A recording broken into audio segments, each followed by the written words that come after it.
Hello and welcome to another episode of the Top of Off Cricket Podcast. I am your host, Kevin Henry, and as usual, we are talking everything West Indies cricket. Now, last Friday, the West Indies released their squad for the T20 World Cup, which begins in early June. And of course, you cannot satisfy everyone, and everyone has had their say who they thought they should have been in the squad and who they thought should have been dropped, who they thought shouldn't have even had a chance. Nonetheless, it's a West Indies squad that has been selected. It is still subject to change, I think, until the 25th of May. That's when everything will be final. But we have to support what we have in front of us. These are the players that have been selected to represent us, and we have to give them our full 100 in terms of support.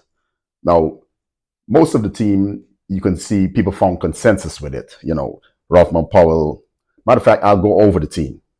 Rothman Powell, captain, Shea Hope, Brandon King, Johnson Charles, Shimron Hetmyer, Shamar Joseph, he's been named the vice captain, Akil Hussain, Gudakesh Moti Kanai, Andre Russell, Nicholas Puran, Romario Shepherd, Jason Holder, Shafane Rutherford, Shamar Joseph, and Roston Chase. Now, there's a couple of names in there that people felt had no business being in the squad. And we can start with Shimron Hetmyer. I mean, given his history over the past few years, and people are a little bit leery of his commitment to West Indies team. He was brought back into the fold last year against India and England and did not live up to the player that we know that he can be. What a lot of people said was he was out of form. I don't particularly think that Hetmyer was out of form. And this is why I'm saying that. When you're out of form, you don't hit the ball well. Your feet don't move well, right? That wasn't the case with Hetmyer. He was hitting the ball well. Foot movement was good. These are the things that I look for, right? Not making runs is not the tell-all of someone being out of form. Sometimes all it takes is one good innings, right? And Hetmyer was hitting the ball well. Feet was moving good. What was killing him is his decision making on and off the field. That is what has been killing Shimron Hetmyer, his decision making. Now, if you look at the stats, there's a stat that ESPN Cricket Info brought up the other day that showed that Shimron Hetmyer is one of the most prolific batsmen in the last 4 overs of a T20 game. And if you would have looked at his career, especially in the IPL over the last few years, you would see why that is. He has been truly phenomenal. He is a finisher, and it had came down to a decision between, according to Desmond Haynes, a decision between him and Kyle Mayers. Kyle Mayers has had the same issue. He hasn't been batting well, but I think where Hetmyer got the nod ahead of him was because Hetmyer's ability to finish. And I don't think Kyle Mayers can do that job for West Indies. And that is the reason why he finds himself on the sidelines. Added to the fact that Johnson Charles is playing well and Brandon King is playing well. Where do we fit Kyle Mayers? The other problem that people are having is why Shamar Joseph? He's only played three T20s. He hasn't taken a wicket. Here's the thing. If you're a good bowler, you're a good bowler. It doesn't matter what form of cricket you're playing, whether it's Test cricket, one-day cricket, T20 cricket. It all comes down to your ability to bowl good wicket-taking lines and lengths, and that is what Shamar Joseph brings. In the 3 matches that he has played, he has created numerous opportunities. His statistics could have easily looked differently had those opportunities materialized, right? When he played recently in that game for LSG, I think he created two opportunities to get wickets, right? One ended up being a no ball. One was put down. Well, both of those catches were put down. But it shows how easily his figures could have looked better than 0 for 47 Matter of fact, his last 3 overs only went for 25 runs. And in the grand scheme of things in T20 cricket, 18 balls for 25 runs, that I think that's pretty good. Given the fact that a catch was also dropped off of him, his figures could have easily looked a whole lot differently.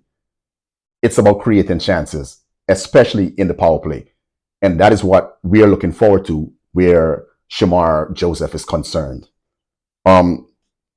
Some folks had an issue with Roston Chase being selected ahead of Obed McCoy.